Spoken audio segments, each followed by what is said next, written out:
Hello, everyone, and welcome to the AlUla lecture series. Today, our lecture guest is Dr. Abdulrahman Alsuhaiban from the Royal Commission of AlUla. Dr. Abdulrahman Alsuhaiban is the Executive Director of Archaeology Conservation and Collections Department at the Royal Commission for AlUla. He's also an associate professor in the Department of Archaeology at King Saud University. He is the co-supervisor, co-director of the Archaeological Excavation Project at Dadan Archaeological Site in AlUla. Dr. Alsuhaiban got his doctorate degree from the University of Paris, Sorbonne 1 in 2015. He published many works and participated in many conferences and international conferences and local conferences, and also was on many TV interviews and documentaries with the National Geographic. At the moment, we are just trying to sort out the lecture presentation. If you bear with us a few minutes, and we shall be starting very soon. Please start.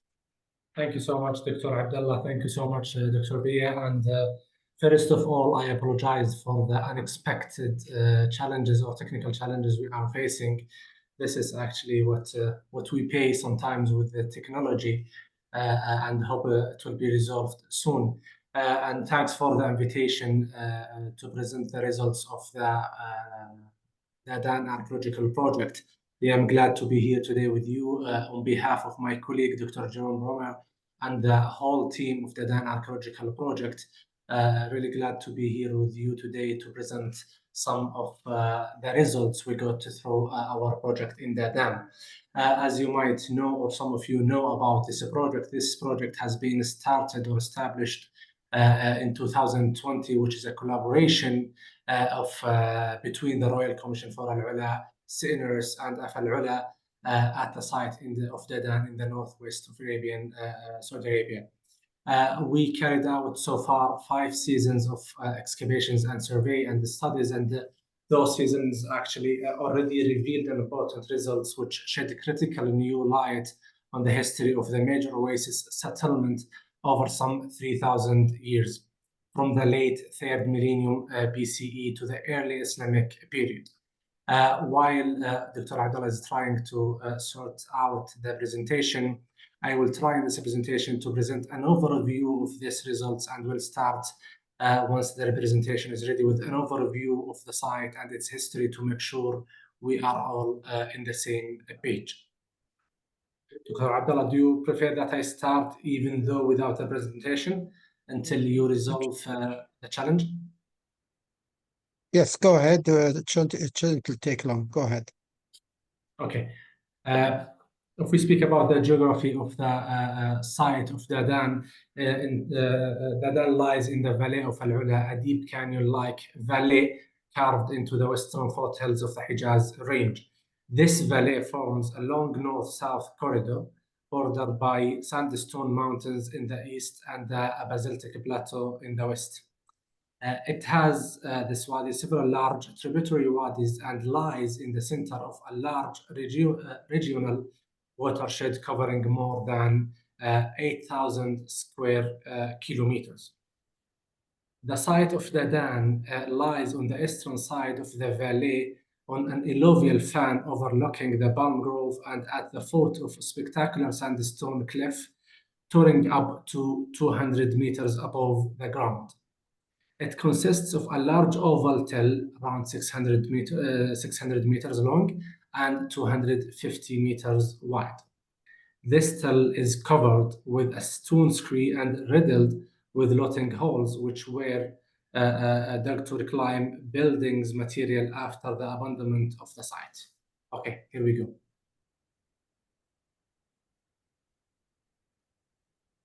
Dr. Abdullah, I am in the second slide.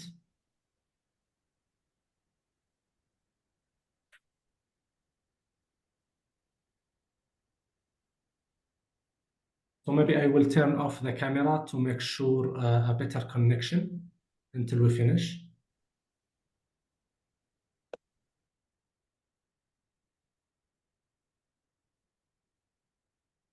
Go ahead. Dr. Abdulrahman. Dr. Abdal, yeah, you have, yes. So next slide, Dr. Abdallah, if I may.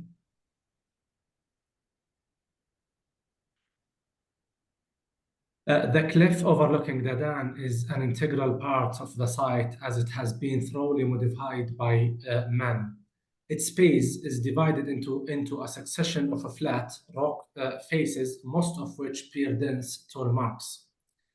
It is in fact a huge open-air quarry extending over nearly 1.5 kilometers from north to the south.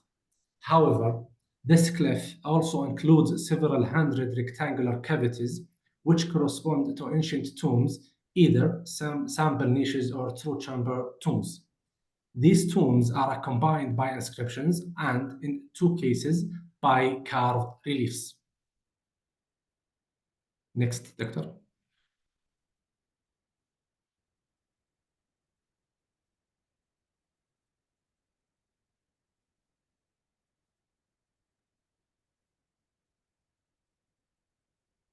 Okay, just a minute. The file is so big that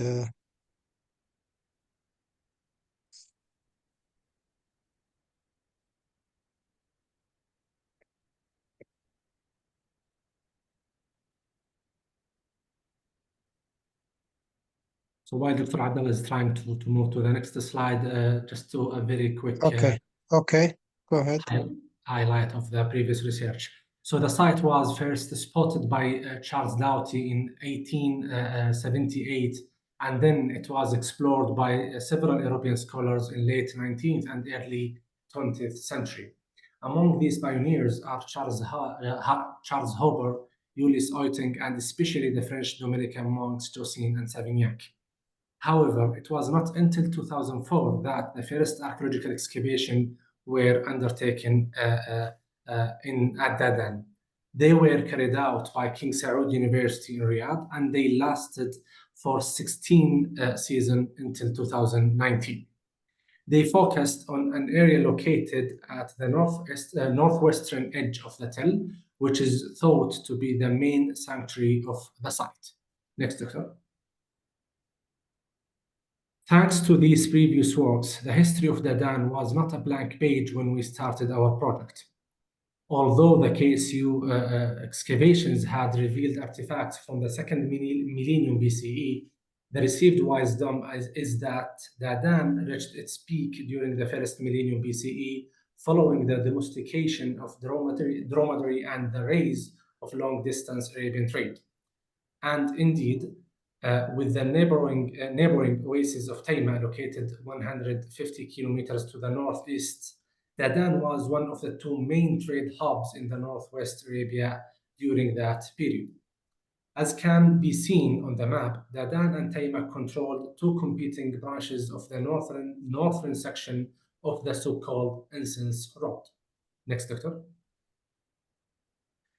The emphasis put by scholars on the first millennium BCE is largely due to the fact that it is the period when Dadan enters the historical records.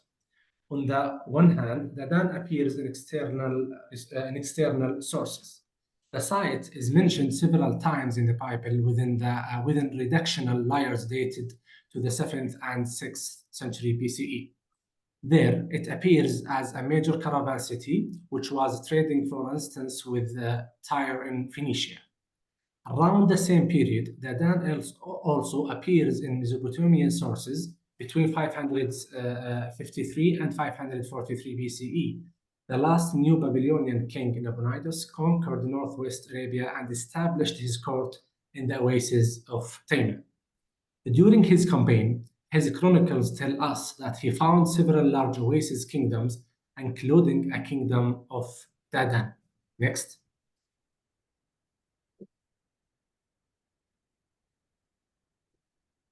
Next, Doctor.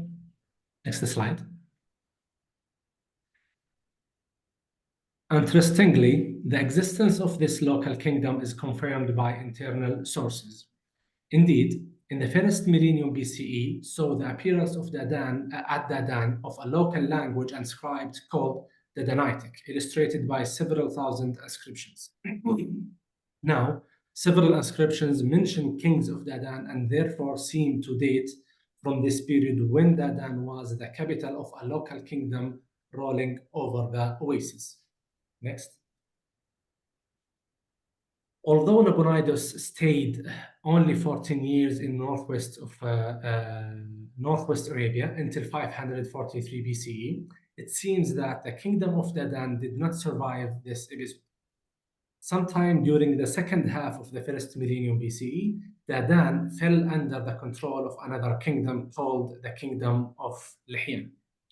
Indeed, many Dadanitic inscriptions are dated not by kings of Dadan, but by kings who call themselves kings of Liḥyān.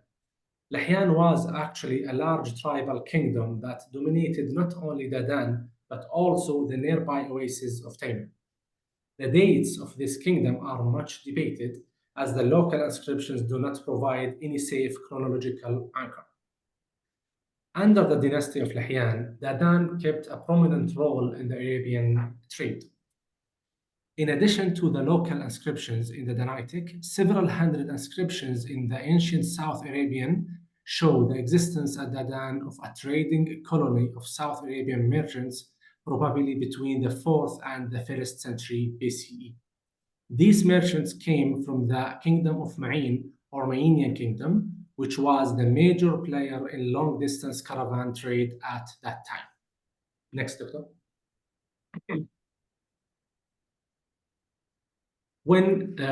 How, when, and why Dadan declined remains an enigma. However, it seems that during the last 2 centuries BCE, it was progressively replaced as a regional center by another settlement located 15 kilometers to the north outside of AlUla Valley, which is Hegra. The main evidence for this is the fact that Hegra started to strike coins during that period, while coinage remained very rare at Dadan. Anyway, Dadan definitively lost its role as a regional political center when the Nabateans conquered northwest Arabia in the late 1st century BCE and decided to settle in Hegra. Dadan is generally thought to have been abandoned shortly after this in the first century AD. Next, Doctor.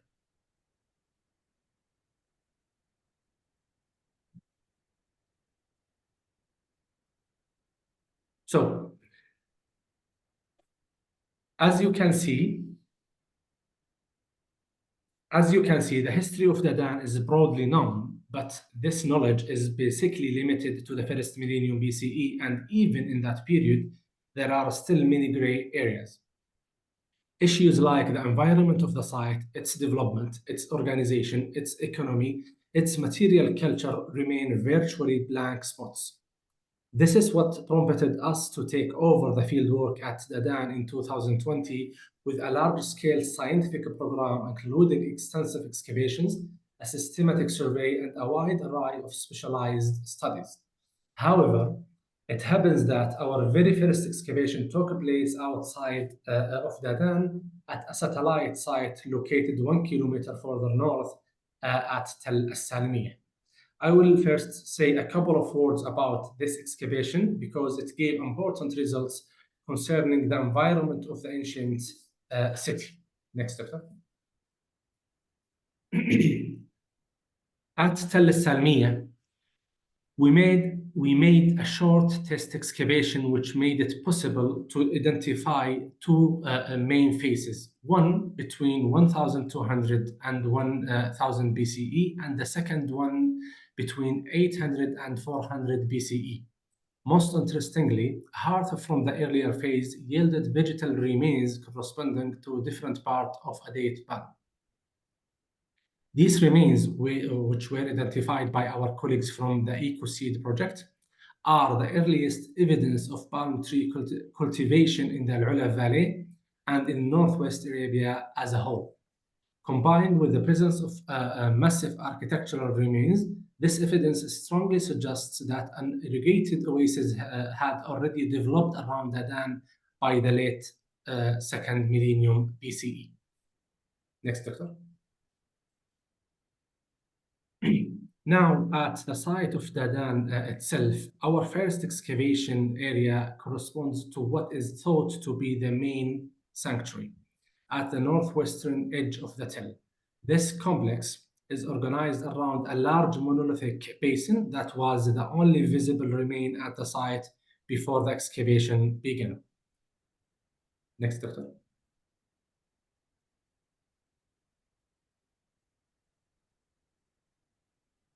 This area was first identified as a sanctuary by the two pioneers, Lucien and Savignac, at the beginning of the 20th century AD. Around the basin, they found the remains of several monumental statues, inscribed bases, and a large wall. This area was later extensively excavated by King Saud University over nearly 3,200 square meters. Around the basin, they revealed a large rectangular building with very thick walls, interpreted as a temple as well as mason well. A large amount of cultic and votive objects were found around it, including a series of colossal statues related in some way to the kings of Liḥyān. However, the area turned out to be hugely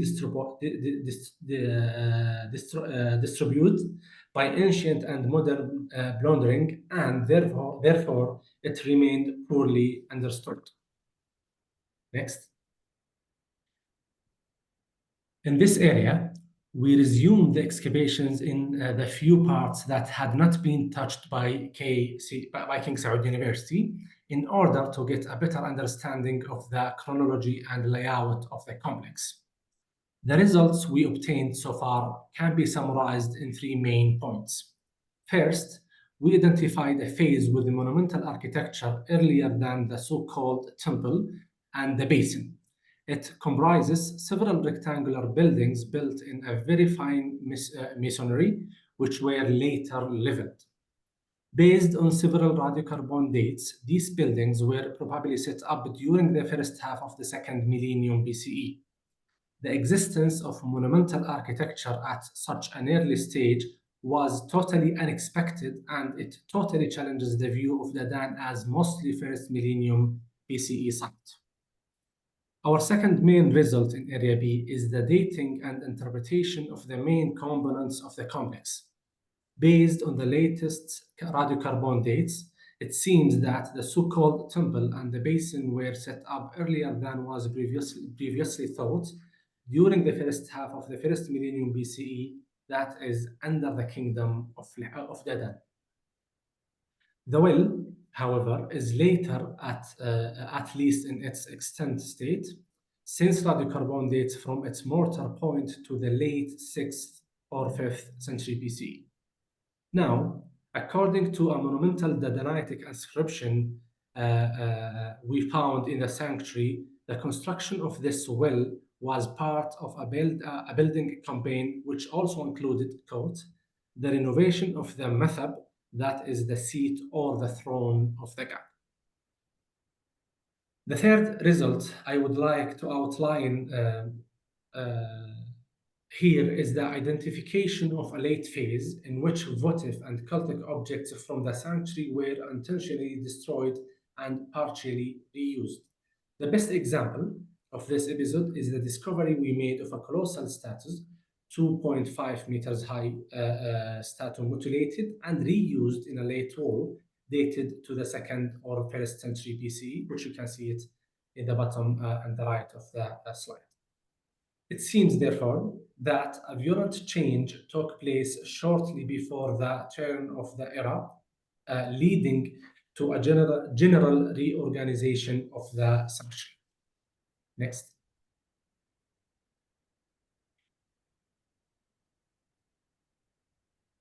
Our second main excavation area, Area C, is located further south near the center of the ancient city.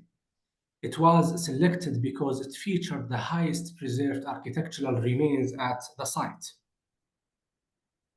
despite the presence of many looting pits. At first, this area was cleared of surface stones over nearly 2,500 square meters, revealing an entire neighborhood with at least 7 buildings and their adjacent streets. This neighborhood belongs to the last major phase of the site, which can now be dated from the 2nd century BCE until the 3rd century AD. That is 2 centuries later than previously thought. The buildings of this neighborhood were heavily destroyed by looting, but the thickness of their walls suggests that they originally had a significant height with several stories. The discovery of a massive staircase further strengthens this hypothesis. Next.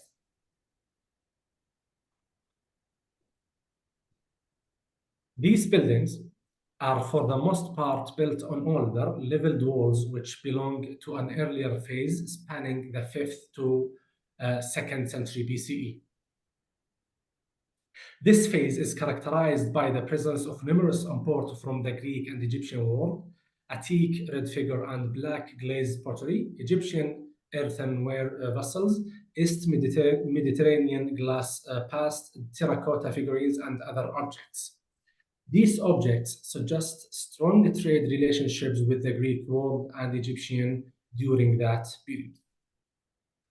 Thanks to a large looting hole that completely removed the buildings of the latest phase, we have been able to expose nearly entirely a building from this period. In its first stage, it seems to have been a house with a central courtyard and a portico. In the demolition layer sealing this phase, 2 fragments of monumental Mainic inscriptions mentioning the god Wed were found. They suggest the presence of a Mainian temple nearby, and they are so far the first archaeological evidence for a Mainian public building at the site. Next.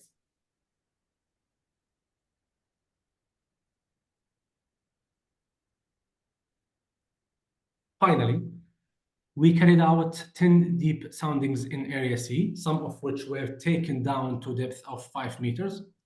These exposed a phase of the second half of 2nd millennium BCE characterized by constructions in a mixed masonry of stone and mud brick, and by the presence of late Bronze Age painted pottery belonging to the so-called Horaya painted ware. In total, Area C has therefore yielded a continuous occupational sequence of more than 1,500 years, from the second half of the 2nd millennium BCE to the 3rd century AD. Next. To remove these uncertainties, in the last season in 2023, we opened a large deep trench in the courtyard of the building I just showed you. This area offered a large free space which allowed us to go down deep without having to dismantle too many walls. In fact, this survey fulfilled all of our expectations and even exceeded them, as it enabled us for the first time to uncover the complete stratigraphic sequence of the site, right down to the virgin soil located some 7 meters below the surface of the tip. The phasing of this sequence is still in progress, but we can already distinguish 4 main horizons. The first horizon, probably dating back to the late Bronze Age, characterized by mud brick walls built directly on the sand. And the second horizon, probably dating back to the Middle Bronze Age. The remains of this horizon are very poorly preserved, but they included the burial of a new bull. These first 2 horizons are characterized by burnished red ceramics, typical of these periods in the northwest of Arabia. A third horizon dating back to the late Bronze Age, comprising a mud brick building with a stone door and paving, and associated with Horaya painted ceramics, the main ceramic index fossil of this period in the northwest of Arabia. The fourth horizon, marked by the construction of a semi-buried structure, a kind of cellar or store room, where Iron Age painted ceramics appear. Of course, these dates need to be confirmed and refined with radiocarbon analysis, but these results concur with those from Area B to show that Dadan had a much longer history than its alleged heyday in the 1st millennium. Like other major oasis sites in the region, such as Taima, Qurayya, or Khaybar, Dadan is the result of a long process of urban development that began as early as the third millennium, probably in the wake of the wave of urbanization of the Levant. The excavation of this area quickly revealed a thick demolition layer containing 217 fragments of cultic artifacts objects. Below this layer, we uncovered a small shrine with several dozen in situ objects such as offering tables, incense burners, standing stones, and statues. These objects were laid on two distinct levels, suggesting two periods of use. During the last season, our team of stone conservators began to restore these objects and reassembled 21 statues of various sizes. Based on a first set of radiocarbon dates, this shrine can be dated between 350 and 50th century BCE. We hope to refine this broad chronological range with new dates, not only to better establish the chronology of the shrine, but because it would provide the first positive evidence for dating two major kings of Liḥyān, which are mentioned in the inscriptions in the facade. Under the floor of the shrine, a modest burial was uncovered, and it was set on the surface of a thick layer of quarry waste. It seems unlikely that it corresponds to the tomb mentioned in the inscriptions. Okay, so Dr. Abdullah, if we can get back to slide 21.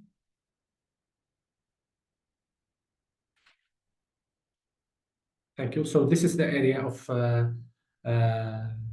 area D that I just mentioned, which is we found the two shrines and the inscription, and in the right and the top right of the slide, you can see the inscription which mentioned two kings of Liḥyān, where we are hoping to refine the date carbons of the analysis to understand and to establish a chronology for the kings of Liḥyān. So under the floor of the shrine, a modest burial was uncovered, and it was set on the surface of a thick layer of quarry waste, which seems unlikely that it corresponds to the tomb mentioned in the inscriptions. However, no other burial was found, although golden foils came up lower in the quarry waste. Eventually, the excavation did uncover is an extremely well-preserved quarry floor under more than 2 meters of quarry waste. This discovery adds exceptional new evidences to the study of the ancient stoneworking techniques, which we are also carrying out as part of the project. The last two excavation, next slide.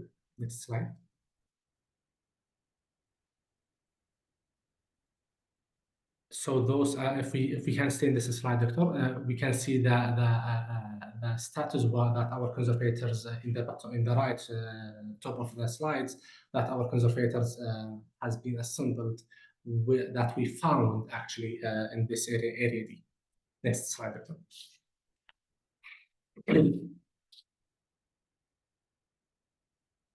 The last two excavation areas of our project belong to the later periods. About 1 kilometer to the south of the main site, we identified a late antique settlement, and we are currently excavating its main building, dated between the 4th and 6th century AD. That is the very poorly known period of Al-Jahiliyyah, the so-called period of ignorance, of the last centuries before Islam. The building has thick walls and an autonomous water supply system, and it has yielded a rich material. So far, the moment we interpret this building as the fortified residence of a ruling family. Interestingly, ongoing archaeological analysis suggests that its inhabitants had a very different diet from that of earlier populations. So, as you can see, this late antique area offers avenues of research just as new and exciting as the ancient city. Finally, our excavations also include an Islamic area located to the north of main site. It is composed of monumental building and a small village. We are currently carrying out extensive excavations in the monumental building in order to clarify its layout, function, and chronology of this building. The stratigraphic sequence recovered ranged from the 8th to 11th century AD. As you can see, therefore, the history of Dadan does not stop at the turn of the era, as was previously thought. After the abandonment of the ancient city, the settlement kept shifting first towards the south during the Late Antiquity, then towards the north in the early Islamic period. I would stop here and mention that I'm summarizing very quickly the history of the Dadan and the results of the archaeological project. But this is not everything that we are doing in the project of Dadan. As I mentioned in the beginning, as we are carrying out also a specialized study about the ceramics, specialized study about the inscriptions and other archaeology, anthropology, and other important topics to establish a clear foundation of understanding about Dadan and about the period before, from the 3rd millennium BCE to the beginning of Islam. So this is a summary of general results of the Dadan Archaeological Project. I hope that it was very clear, useful, and helpful for all of us. And I would thank again the whole team of the Dadan Archaeological Project for their commitment, for their work on this project to make it one of the most important projects, I believe, in AlUla in the northwest of the Arabian Peninsula. And I will hand it over to you, Dr. Abdullah and Pierre.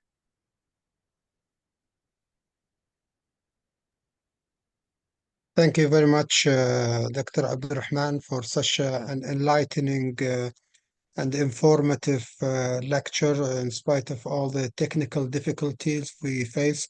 But it was worthwhile, definitely, that we had the opportunity really to learn such a concise information about Dadan.